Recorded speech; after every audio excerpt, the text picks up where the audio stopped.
Peace and healing, family. Welcome back to another episode of Heal with Angelica Watters podcast, where we discuss all things healing. And on today's episode, I have an amazing guest joining me today, serial entrepreneur Precious Brown, as we will be discussing today's topic: embrace your healing. Precious, I am so excited to have you on the show today. Thank you so much for joining me. How are you? I'm well. Thank you, Miss Angelica, for having me. I'm super excited about being here. It's been a journey, but we're here. Yes, yes, yes. I am so grateful to have you on the show today. Thank you so much for being here. Now, before we get started on today's amazing topic, embrace your healing, do you mind letting our audience know just a little bit more about you? Well, by day, I am a success partner to female business owners. Women in particular, I help get them to their first 100K. So they're starting a business or the side hustle, we turn it legal, Okay. all the things. Yes. We make the business legal so that and position you so that you can make your first $100,000 and begin to scale on a deeper or a higher scale, a higher level. Mm. Lord, I'm getting all choked up today. We're gonna make it through. Yes, you are fine, love. You are fine. I love that. That is amazing. Thank you so much. Now, let's get started on today's amazing topic: embrace your healing. Oh, I love it. This is going to be a great topic. So, I have a powerful quote here that I would like to state. It states here that the sun shall always rise upon a new day, and there shall always be a rose garden within me. Yes, there is a part of me that is broken, but my broken soil gives way to my wild rose. Hmm. That's a quote here I have for from Miss C. Joybell. And that brings me to my first question for you, Miss Precious. Where did your journey of healing begin? Oh, well, the space art that catapulted this life that I live now started August 8th, 2008. I was in the process of, I was at a stage in my marriage where I had made up my mind that I was going to leave. And on that day, I think um, it became a reality to my partner. Yes. And as a result, my ex husband put a loaded gun to my chest, pulled the trigger. We were in the midst of a fight. Hmm. Um, Put a gun to my chest, pulled the trigger, and the gun jammed. And that day is really when I began to leave. Mm. And it was a time that really I had to tap into me. And that was the first start of my journey. Um, and unbelievably, 14 years later, he and I were discussing that day. And he made it a point to ensure me that had that not happened, I would not have pursued the things that I had. And he's absolutely right. Ooh. All of that came through us being able to have that conversation, Yes. came through the process and the embracing of my healing. Yes. Because by going through the forgiveness process, and we kind of talked about that before, Yes. going through that forgiveness process, I'm able to have that conversation with him. I'm able to pray for him and his wife. I Yeah. am able to, we can be at the same functions and our children not feel like they have to be divided between Yes. if I'm supposed to be with mom or if I can talk to dad or like we just can all be family in one space. Exactly. Oh my gosh, I love that, man.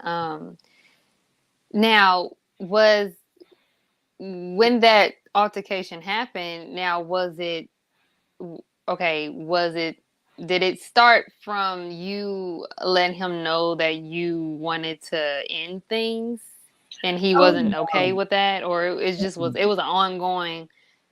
Well, our we'll have half of the whole story, but there was a lot going on. Yes. Drugs, alcohol were involved. I was at a turning point, and I had decided that I no longer wanted to be a drug addict.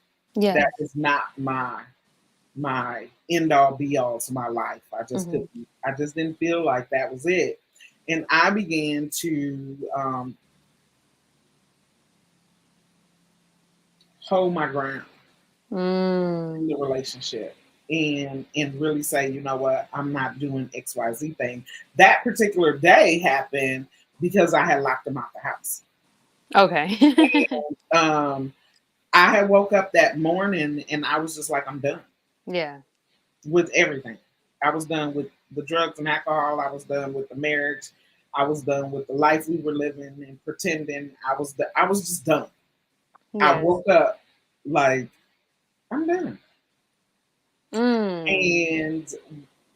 And part of that is when I woke up, he wasn't home. Okay. And so I said, this is it. And I barricaded the door so he couldn't get in. So it kind of spiraled from that Okay. throughout the day. My sister had came over and she was trying to get, because I suffered from depression for years. Like Mm. it's only been under control I want to say the last 5 years, 5 7. Okay. Um, and she knew that I was sliding quick. And so she had came over to get me and the kids out of the house, and that's how the doors got open. She came over to get us out of the house, Yes. and she said, "I'm gonna take the kids to go get some food." So because we were going to the fair, she said, "When we get to the fair, we just ride rides. They'll already be full, just to get out the house for a bit." She said, "You get dressed, and I'm gonna take them to get some food. We'll be right back. We're gonna leave." Okay, fine. Not thinking you left the doors open. I didn't even think, like, let's be clear. The relationship was tumultuous, but he had never put his hands up. Okay. I need to be very clear. I Okay. was the aggressor in the relationship, and I own that. Okay. If there was ever a lick pass, please know it was from me. Well, um, thank you for saying that, because honestly, I've realized, and I've seen that, um, most of the time, not most of the time, but recently, what I've seen lately is a lot of women that's aggressive, and mhm, um, they're kind of like starting it. Which, of course, as a man, I'm not a man, but in my mind, I'm thinking as a man, like a woman hit me, they just, it's in their instance to kind of like do something back, mhm, but just not being able to think right in that moment, like, oh, this is a woman. But mhm. yeah, well, thank you Yeah, for speaking. It's that, come on, ladies, we got to absolutely, take absolutely. accountability I that tell we can. I tell Hmm. everybody, like, anytime I share this story, I always, always, always make it a point to say there was never, I wasn't being beat. There was no me in the corner, cowered down. There was none of that. Mm, Um, okay. if there was an altercation, 9 times out of 10, it was me passing the lick. Okay. He was the receiver. Hmm. This particular day, it just spiraled out of control, and here we are. Yes. So the doors have been left open. I hopped in the shower. The way our house, it was 2-story bi-level. So when I got out of the shower, I went downstairs into our room. I was getting dressed. I hear the door, but I'm just thinking it's my sister and the kids, not thinking anything of it until the bedroom door about is kicked off the hinges. And he's standing in front of me with this. You ever looked at somebody with and you're looking at them, but nobody's home? Oh, that's deep. Yes. So that's the look he had in his eyes. And Ooh. he said some things that let me know that I was in danger. And not only what was said, but how it was said. Hmm. Right? So instantly I'm scanning the room like what can, because this is not the husband I'm married to. I don't Yes. know what's happening right here. it was a real demonic experience. That's the best Mm. way I can put it. And a fight ensued, and by the end, it was the gunplay. Like Mm. a lot of things happened in between there that, you know, it's neither of our end stories. So, Yes. you know, um, but it ended with us being upstairs fighting over a gun, and he pulled the trigger and the gun thing. So embracing your healing, I know from a personal standpoint, to I wouldn't be able to sit and lead the women that I lead, let alone my children and my grandchildren, had I Mm. not embraced healing from such a traumatic event and understanding that that traumatic event came on the cusp of childhood trauma. Ooh. So now it was double, right? Mm. And so a lifelong of traumatic experiences in the midst of building a business, in the midst Ooh. of being a Mm. grandmother, in the midst of at one point I was still working in corporate, in the midst of all the things that happen in life, right? And how many times have we as women and as men, if you're listening, have just swept it under the rug like I'll be okay. Listen, I put my hands up to that. I put my hands up to that. It's so amazing to hear you say that because I realized within my healing journey, like I've swept a lot of things under the rug, and you bringing up childhood trauma, that was one of them. And then me not even knowing that things that I've been through now has a lot to do with my Absolutely. childhood trauma. Like, whoa. So yes, oh my goodness. I am. Hold on, let me get. I'm sorry, y'all. If I'm out of the loop, my nose running. Feel like it might Go. not be, but it feel like. So anyway, but yeah, and when you understand that both spaces, time and places, you have to heal. You got to heal that inner child, Yes. what her needs, desires were. You have to heal the adult you. You got to heal the middle ground you know, where you began to be responsible for making your own decisions. Mm-hmm. Because let's keep it real. We are adults longer than we will ever be children. Yes. You see what I'm saying? So at what point do you say, okay, I couldn't control that, but from this point, really the decisions I made. It was really um, the decisions I made with the knowledge I had. So then it becomes a choice of learning something different. Mm-hmm. In 2009 is when I made the choice to start learning something different, because I didn't want the second half of my life to look like what the first half had looked like. Yes. And the closer and closer I get to 50, which is in December, All right now. High 50. the more and more I'm thinking about like is what do I want this next half to look like? Yes. But in order to even get to the point to be able to see that or think that, I had to deal with all of that, all of Mm. the facts, all of my shortcomings and imperfections, all of my. I think the biggest thing was forgiving me. Ooh. Say that again. Yeah, Whew. I think that was the biggest part of the journey was forgiving me. Because really, the very first book I wrote is called "The Process of Change." To look at me. And I wrote that book in 2013 with the understanding of my change process began with me. When I started looking at how I was acting, how I was responding, Mm-hmm. what actions I was taking, the relationships I was fostering, um, my financial state, all of the things that I didn't like in my life. I started, okay, so why do I do that? Exactly. You started taking accountability and That's then going down the list and like, going down the okay, list. Okay, yes, so why? Okay, that upset me. Okay, I have a right to be upset, but why did that upset? I don't like that, but why don't I like that? Is it something somebody told me I shouldn't like, or is it yes, something I really don't like? How does it make me feel? Like tapping in, and I think a lot of times we do surface level healing because we don't want to deal with the core.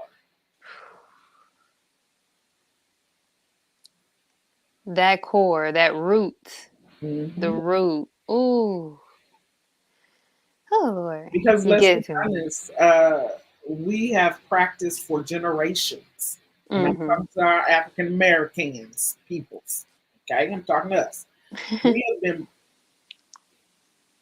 taught directly or indirectly, right? Mm-hmm. Because actions teach, just like words speaking. So we have been taught directly or indirectly to operate through it. So this thing happened to me. You will be okay. Keep going. Exactly. Not addressing it, leaving What it there. what didn't kill you make you stronger. Like we have been generationally taught that whatever happens, you accept it, you deal with it, you keep moving. Deal with it in a sense of sweeping it under the rug Exactly. versus dealing with it in a sense of what's happening to me right now. So we became very unself aware, if that's a real thing.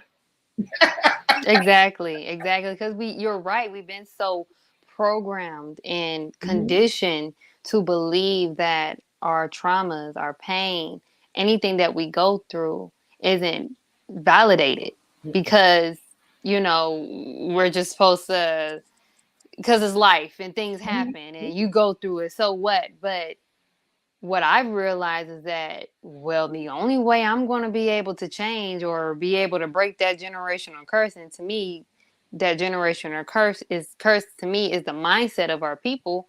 And, with me having a young son now, I have to work on me. And that's going back and taking out some layers Mhm. and Mhm. seeing why I do this, why I do that. So I love that you brought that up because that is so necessary for one to heal and then embrace the healing Mhm. because your story, that story you just told me, the old me, I would have been like, "Oh, you talking to him? He almost killed you. What? I was gonna never forgave him, but you did, and I love that you forgave him. And I'm pretty sure it took some time. Oh yeah. Oh yeah, that was a whole process by itself. Yes, That was a whole process. exactly. Um, Yes, yes, it's amazing when really this journey is between you and you, between you, your physical person, and you, your spiritual person. mm, And when you begin to tap into that space, dealing with the core is easier because it's like, okay, yeah, that happened and it hurt, and I don't like it. So how can I change it? What's the yes. solution? I was just sharing with somebody recently. My dad now lives with me, my biological father, um, and at first I was having a problem with it, not because it was my space, and I'm used to living alone and all those things, but it was really um, because of my daddy issues, Mm, right? And see, when you talk about healing, you don't know at what point you're gonna have to deal with certain things. It just unfolds the way yes. it does, right? And I'm like, okay, I love him. He's my dad, but why would I do what I feel I didn't receive? mm, right? Yes. So we still talking about embracing healing because this Yes. like and at this point there is no running because we're in the house together. Whereas out of sight, out of mind, we're good. But now we have to be together. How do we build a relationship that is 40 plus years old and has never been nurtured? Mm. Because at the time when he came, I'm preparing myself for a husband. Yes. But in the essence, how can you really be prepared when you haven't tapped into the core of the daddy issue? Mm. Oh, it's so deep. So more and more I see, because I used to beat myself up about the men that I chose to be in relation with. But more and more I see they're like him. So then the question became, so what do you really want in a man? Ooh. Because we talking about embracing healing, right? Yes. You can't get to that point if you ain't embracing what's going on the inside of you. If you don't want to, oh, I'm a daddy's girl. But really, are you? Somebody asked me that question last week. Are you a daddy's girl? Is that, because I was sharing some situations. Well, are you a daddy's girl? Is that what the problem is? And I had to think about that. And I was like, I don't know that I am a Mm. daddy's girl.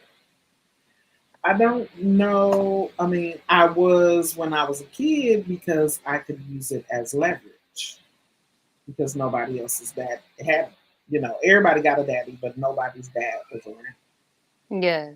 So when mine seemed to be around, right, now I'm on top of the hill because y'all ain't got what I got.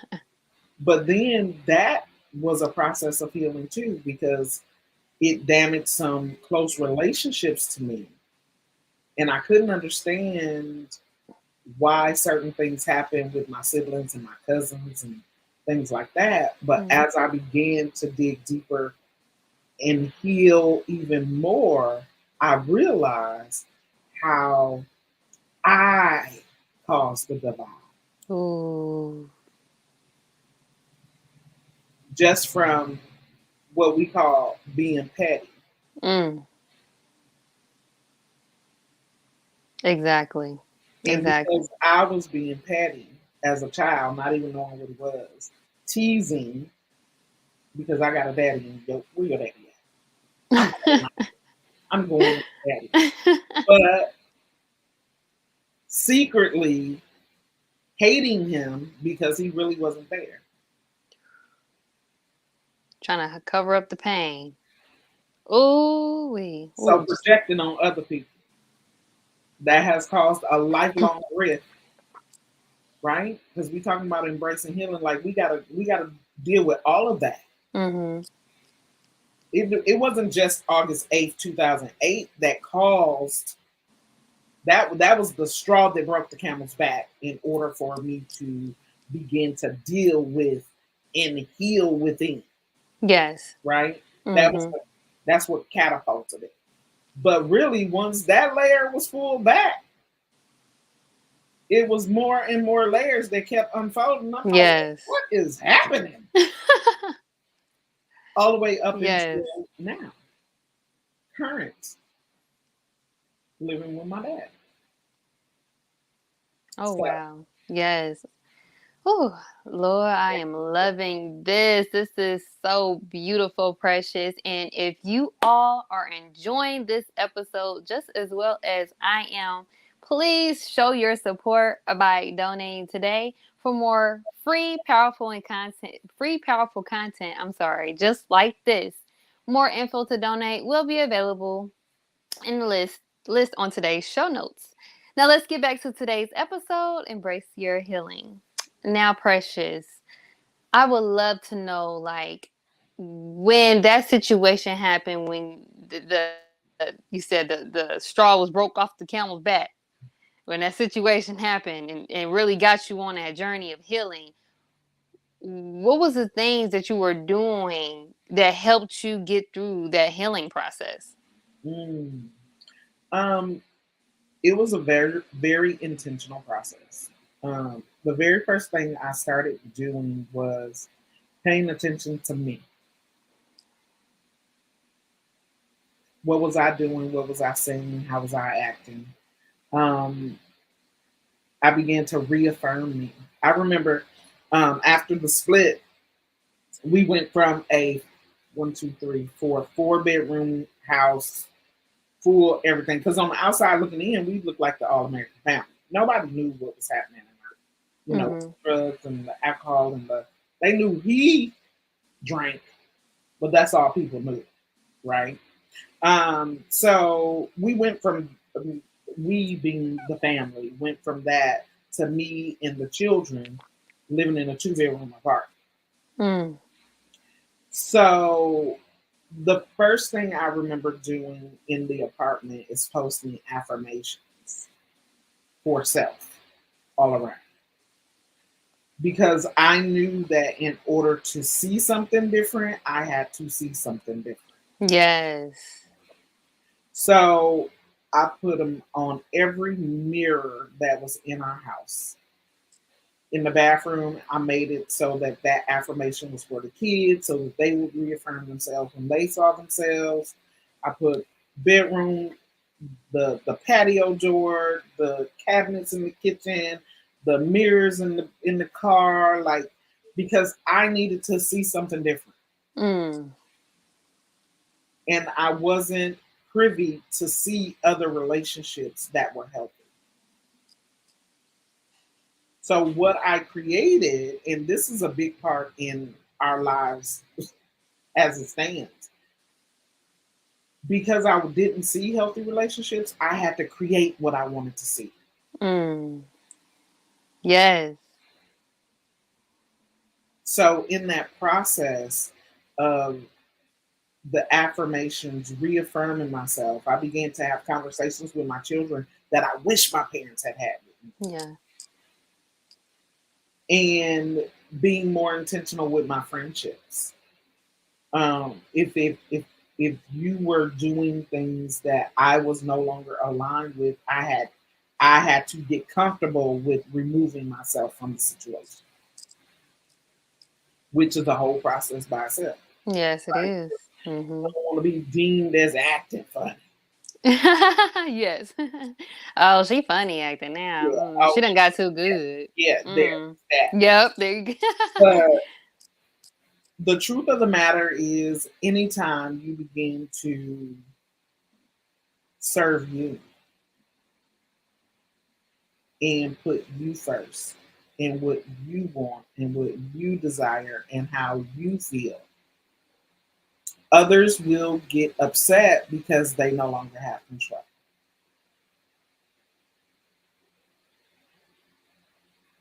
See, I'm Mm. comfortable with saying, oh, no, I'm not going to do that. Well, why? Because I don't want to. There was a time then, oh, that's what you want me to do? Okay, okay, okay. Yeah. Ooh. But you can't get there without embracing the healing process. There you go. Exactly. Yes. Yes. We Yes. all want the end result, but we don't want to go through the process. Process. Ooh, say that. You be like, oh, I have to go through this, gotta go through that. Can I just be healed already? I'm like, so yes. I when you said that last part, it made me think of being a people pleaser. Mm, Um, let's talk. not saying no when you know you want to say no, but because you don't want to feel like that one friend, you do it because of you not wanting to be judged by others or them making you feel bad for how you feel. And there you go again, not validating your feelings, not validating uh how you truly feel. Mhm. Oh my gosh, I love it. I love it. I recently had a conversation with a young lady, and we were Hmm. talking about just that. And I always say I prefer to serve from the overflow and not the underflow. Mm. Because so many times when we're giving and giving and giving and nobody's pouring back into because we don't really know how to receive, but that's a whole nother show. Receiving is part of the healing process. If you have problem, if your main goal you think is always to serve, tap into self. That's advice from me. Thank you. I love it. So because here's the truth, we and we quote misquote the word that says it's better to give than to receive. So we hung our hat on that, and we supposed to give, give, give. But if you think about it, if you are if you give all of your food to the kids who probably gonna waste it anyway, if Yes. you don't have any, and you do that for let's say 10 consecutive days, at what point will you be able to get up and cook some more food because you haven't nourished you? At what point? So then how is it that you're mad at me because I choose to nourish me, put in me what's good for me, whether it's food, whether it's people, whether it's play. I'm talking in general, all things. Yes. How can you be mad at me? Well, you can be because you are, but you're mad at me for tending to me, and because I didn't tend to you first. Does that make sense? But that's how our people are. Yeah, Ooh. but that's generations of teaching. Yeah, there you go. Let's go back to slavery. They taught us to serve. We were servers. We were field workers. We were even the house folk were servers. Yes. So even back that far, we were taught you serve. And And when that's it. somebody try to give you something, it's, oh no, I'm good. Oh no, we that's false humility because just like if you run all the gas out of your car, don't you got to put some more in it for it to continue to run? Okay, so you the car. At what point do you get more gas? Your gas flow stop when you refuse to heal. That's how people get stuck in 30 years ago. Oh. I'm just saying. I'm just I talking. love that. Just I'm just no, talking. because you saying that, like, oh my gosh, like, and this is the reason why I love doing just doing a podcast in general because even within me interviewing and talking to different people and hearing their healing journey, I'm always getting some type of nuggets, always receiving some type of healing for myself. And, you know, this not off subject, but I believe people should probably want to hear it. But anyway, Well, you gonna hear it today. yeah, they're gonna hear it today. But I'm realizing that, you know, people like us and say, you know, how we used to be, you know, we are so used to serving and giving and giving and giving that we don't know how to receive. It Mhm. feels weird, it feels awkward, it feels uncomfortable to receive. It feels uncomfortable to nourish yourself and replenish yourself. And At first, at first. yeah, yeah, note that at first. But when you take the time out to do that, you be like, woo, like you need that. Like just like you Like, said, wait a like minute, is that what I've been missing? this whole time. What? Oh no, we're not gonna be able to do that no more. Oh And Lord. that's what people get upset about is that wake up. They get upset about the wake up. I ain't mad Yes. because you did it. I'm mad because you did it right when I needed you to do something else. What? Listen, Ooh. no. I tell people all the time, your mishap is not my emergency. Ooh. Just because you didn't do XYZ thing so that you can get the results you wanted does not make it My important problem. to me. Exactly. Ooh. Listen, my bonus dad. I'm fortunate enough to have three parents, all living in the same. Anyway, I uh, love it. um, so my bonus dad did not speak to me for about 2 months, and this is when I realized that I was choosing me, and I was gonna stand on it because we grew up in the house. It was unspoken to satisfy him, meaning we didn't do nothing that we knew was gonna make him mad. Mm. Okay. It wasn't told to us to be that way. It was just we were conditioned. We want things to flow. You want to get what you want to get. He needs to be happy. My words, none of the family words. Okay, let's be very clear in case some of y'all watching this. Don't call me. Okay. So this one particular day, my brother had came to town, my oldest brother, and we all know that he's the favorite. But I digress. Um, that's a running joke between siblings, so don't do it. Listen. Um, so he was coming, but they were at my grandmother's house. Mhm. So everybody was going to my dad's house, and we were gonna play a childhood game. They had set it all up. They knew what they wanted to do. Mhm. Well, unbeknownst to me, I'm at home laying on my couch.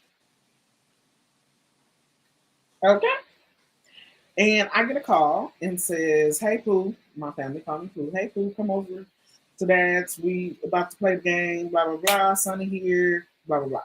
Right Mhm. now, mind you, they at my grandmother's house. They have to pass my house to get to my dad's house. So I'm like, "Oh, okay." Um, and so he say, "Well, your brother want to see you." Blah blah blah. And I'm like, "Yeah, I'm not coming." He said, "Why?" And I said, "Because I don't want to." He said, "Well, what are you doing?" I said, "Laying on my couch." Well, what are you about to do? Lay on my couch. Mm. Well, why don't you want to come?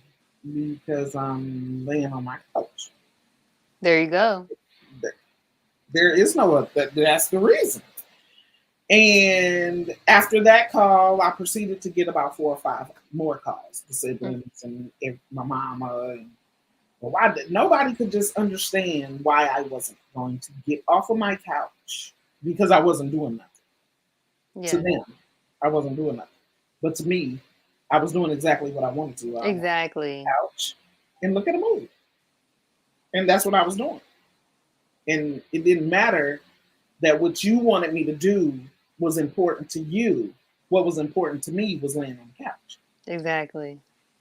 And in that moment, I felt the chain break because I Oh. no longer needed the approval of my family for me to be happy. I'm just saying. I'm just Oh. giving y'all one I was example. about to say. I was about to say. I know you felt good saying no. I am laying Yeah, on my couch. I'm and I chilling did. today, and this is what it is. Take it or And, lose it. and at the time, I was in my second set of nuptials. That's a whole nother show, too. At the time, I was in my second set of nuptials, and he looked at me. He was like, "You're not going to go?" I looked at him. I said, "No." Okay. I The said, power "No." of saying no. Saying no is self care now. That's healing And, too. and it's a complete sentence. Mm. No, I'm not doing it. And from that moment on, I was 42. From that moment on, I was like, never again. I'm not doing Yes. anything I don't want to do. Oh my gosh. I That's love that. embracing. Yes, I love that. Like, please, y'all listening to this, take notes. Don't do anything you don't want to do to please anybody. If it's not pleasing for you, then sayonara. Okay? Look, I walked away from my job, my last corporate job, for that very reason. Yeah, I really felt, not valued, no appreciation, all the things. But yet I was getting up every day to go to this job, and I knew you didn't value me, and I knew yeah, you didn't. You because one, it showed in your what you paid me, and it showed in how you treated exactly. me. And every day for that last position was 3 years. And that one day, I was just like, I don't have to take this. Like that realization of, you worth more than this. When I Ex- saw that on the balance sheet for a month, I had recouped over $50,000 on accounts. If I can do that for them, I can do this for me. exactly. And I was like, you know what? I'm gonna take my. I went to packing up my desk. The lady that we was in the office together, she was like, "Well, what are you doing?" I said, "I'm going home." She said, "You going home?" I said, "Yeah." She said, "You coming back tomorrow?" I said, "No." They probably like, wow, And okay. she was like, "Are you serious?" I said, "I'm dead serious." I grabbed my belongings, and on the way out the door, I was singing, "I guess I see you next lifetime." Ooh. And they was like, "You're not coming back for real?" Mm-mm. No, mm-mm. In this moment, I value me more. I Yes. told somebody last week in a conversation, the moment I realized that I valued my marriage more than I valued myself was that day. Yes. And I knew that in order for me to be whatever I thought happy was, right? Because happy is fleeting, joy is a state of being. Let's be very clear. I'm Yes. joyful all the time. I'm happy depending on what's happening around me, right? Mm-hmm. So when I decided I wanted to be happy, even though I didn't know what that looked like, I knew I would know when I felt it. Yes. And I let that be the focal point. And to this day, that is the focal point. What makes you happy? When my house feels like, I don't know if anybody else feels this, but when I start having too much stuff, it almost feels like the walls are closing in, Yeah. and that Mm-hmm. it's like I can't breathe. When I get to that point, it's like, okay, we gotta clean up. I gotta get rid of some stuff. When you start tapping into you, like the core of you, what you want, what you desire, and not paying attention to anything external, Yes. but making the decision for you, sound, body, and mind, and then moving forward, that's when you're in a heal space. Oh my gosh. Oh my gosh, Precious. Woo. This was an amazing show. Oh my gosh. Oh, Thank you so much, Precious, thank for you for joining having us me. today. No, thank you so much for telling us your story and how we all can embrace the healing. Oh my gosh, I love Absolutely, it. I absolutely. also want to give a special thank you to my healing tribe for joining us today. I pray today's episode was informative and valuable to you all. Also, be sure to give us your feedback, share, and subscribe, and turn on your notifications so you don't miss out on any upcoming episodes on any of your favorite podcast station and or on my YouTube channel, Heal with Angelica Watters podcast, to get the message out to those in need of healing. Also, if you are ready to start your healing journey, book your free Discover Your Healing call with me today. At the end of the call, you will have all the tools you need to start your healing journey. Link is in a description to sign up, as well as my new release ebook, Heal Yourself. I will also leave information in the description so you all can connect with my amazing guest today, Precious Brown. Thank Now, you. Precious, before we end today's show, do you have any closing remarks for today's audience? Absolutely. So, your healing journey is going to look and feel different from anybody else's. The one thing I want to encourage you to do is stay true to you. And that's amazing that I posted that this morning. Stay Ooh. true to you. And if it doesn't feel like it is 100% you making the decision for you, what's best for you, what feels good to you, if it is not 100% you, then I encourage you to sit with it. The rule I use is sit with any decision for 24 hours. If it's the same decision at the end of those 24 hours that it was at the beginning, then it's your decision. So, on your journey, know that you can do this and there is no script. There is no step by step process, and it is not all going to be pretty, and it is going to cause you to feel feelings that you didn't know existed. Mm. That's a real healing journey. But know if you embrace the process, no matter what it looks like, on the other side is going to be exactly what your heart's desire. Oh my gosh, Precious. Thank you so much for that. I love that. I pray that my healing tribe was able to receive and get this message today. I definitely got the message today from you and had to note it down myself. Stay true to yourself is Absolutely. powerful because we lose ourselves and we forget who we are. So, oh my gosh, Precious, I love it so much. I'll again like to thank you so much for joining me, and also thank my healing tribe for joining us today. And we now leave you as we came. Peace and blessings. Thank you.